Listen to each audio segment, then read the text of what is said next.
So it's the beginning of October here in Bozeman, Montana, and we're expecting a pretty hard freeze tomorrow night down to 28 degrees Fahrenheit.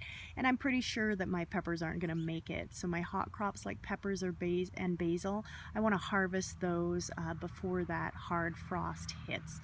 And even in spite of the fact that I do have this double frost cloth system, so I have frost cloth over top of my peppers and then blankets over top of the frost cloth, and that's kept them fine up until now, but 28 degrees, pretty low, so just to be safe, I'm going to go ahead and harvest these peppers, but instead of just kind of grabbing them and taking them off of the vine, I'm actually going to harvest the entire plant.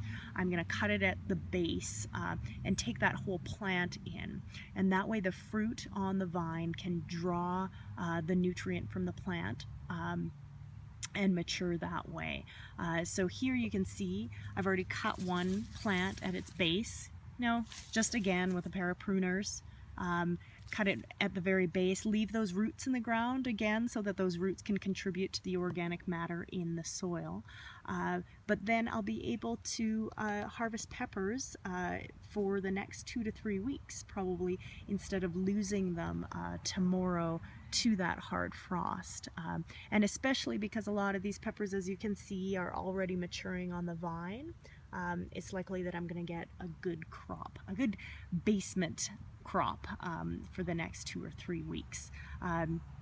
So with my tomatoes, I have, a similar lovely frost cloth system, a double layer system for them, and I'm going to take a chance with my tomatoes, and I'll let you know how that goes, whether they survive that 28 degree Fahrenheit freeze. I'm pretty sure they will. Tomatoes are more hardy than peppers are, so I'm pretty confident about that. But again, like I said, I'll be harvesting my peppers, I'll be harvesting my basil, my winter squash, and any of those other hot crops in the garden that likely won't make it through the freeze.